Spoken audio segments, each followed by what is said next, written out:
अस्सलाम वालेकुम फ्रेंड्स, कैसे हैं आप सब। उम्मीद है कि सब खैरियत से होंगे।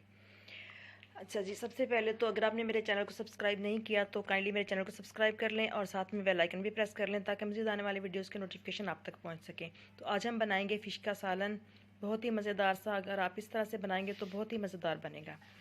तो ये है फ़िश 2 kg। इसको मैरिनेट करके कल शाम में मैंने रख दिया था। साथ में हमें ये खड़े मसालों में चाहिए ज़ीरा, कड़ी पत्ता और मेथी दाना, अजवाइन, कलवंजी और सौंफ और सब्ज़ मिर्चें और टमाटर।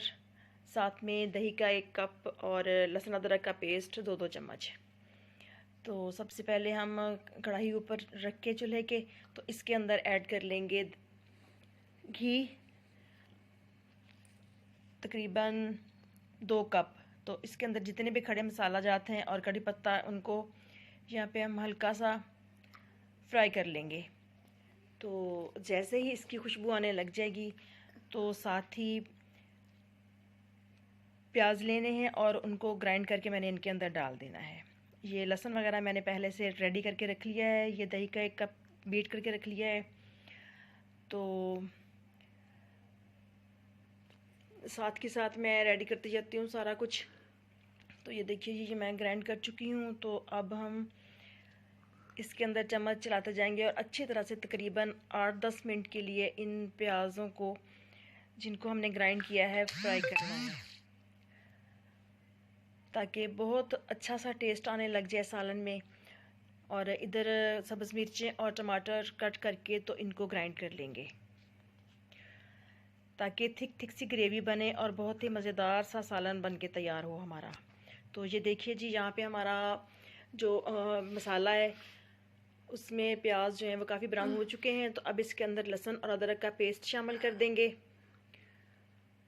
मैंने मछली 2 kg ली है, आप अपनी ज़रूरत के अकॉर्डिंग ले सकते हैं। तो इसको तकरीबन 5-6 मिनट तक मीडियम आंच पे फ्राई करेंगे ताकि लहसुन अदरक की स्मेल ख़त्म हो जाए। उसके बाद हम इसके अंदर डाल देंगे टमाटर और सब्ज़ मिर्चों का पेस्ट और फिर इसी तरीक़ा से थोड़ी थोड़ी देर के बाद चम्मच चलाते हुए हम इसको अच्छी तरह से फ्राई कर लेंगे।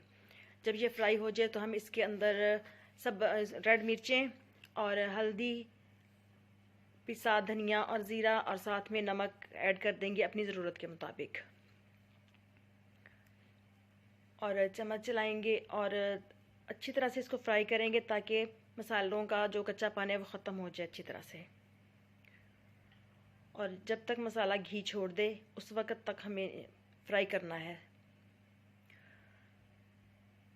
तो ये देखिए, घी छोड़ना शुरू कर दिया है मसाले ने।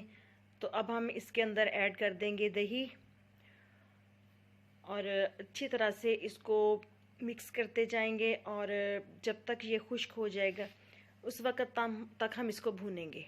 तो ये देखिए जी, हमारा जो मसाला है वो बिल्कुल बहुत ही अच्छा, बहुत ही सॉफ्ट और मज़े का लग रहा है और बहुत ही अच्छी और भीनी भीनी सी खुशबू आ रही है इसके अंदर से।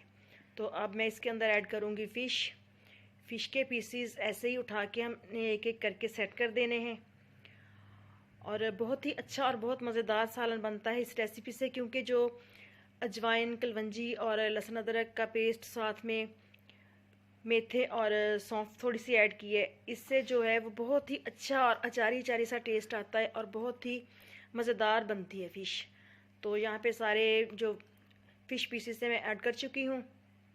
अब मैं इसको ढक के तकरीबन 5-6 मिनट तक मुसलसल पकाऊंगी। तो अब ये देखिए जी, इसको हमने इस तरह से हिलाना है। अगर आप एक्सपर्ट हैं तो आप चम्मच के साथ भी हिला सकते हैं, लेकिन ज़्यादा बेस्ट है कि जो बिगनर्स हैं इस तरह से सालन को हिलाएं ताकि फ़िश जो है वो इसकी शेप बरकरार रहे, टूटने ना पाए। तो देखिए, मज़ीद 5 मिनट के बाद सालन की शक्ल।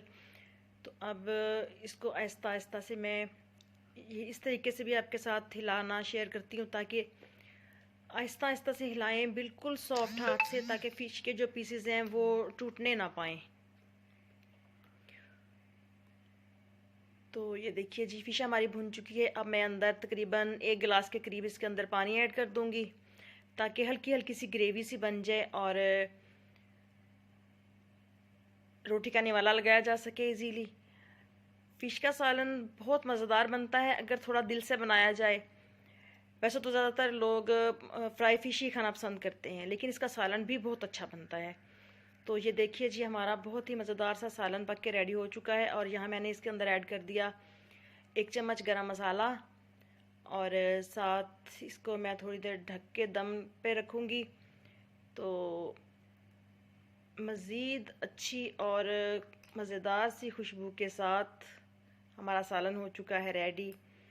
तो अब हम इसके अंदर ऐड करेंगे सब्ज़ मिर्चें कटी हुई, सब्ज़ धनिया और थोड़ा सा गरम मसाला, और फिर हम इसको डिश आउट कर लेंगे।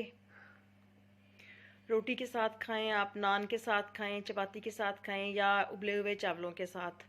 बहुत ही मज़ेदार और डिलीशियस सी रेसिपी बन के रेडी हो चुकी है हमारी। तो आई होप कि आपको ये रेसिपी अच्छी लगेगी। तो आप भी बनाइए, इस रेसिपी को ज़रूर ट्राई कीजिएगा।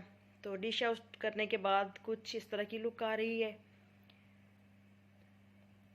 तो उम्मीद है कि इंशाल्लाह आप मेरे साथ कोऑपरेट करेंगे और मेरे मज़ीद आने वाली वीडियोस भी अच्छी तरह से देखेंगे और उन पे अच्छे अच्छे प्यारे प्यारे कमेंट करेंगे, ताकि मेरी हौसला अफजाई हो और मैं मज़ीद अच्छा वर्क कर सकूं। ओके जी, अल्लाह हाफ़िज़।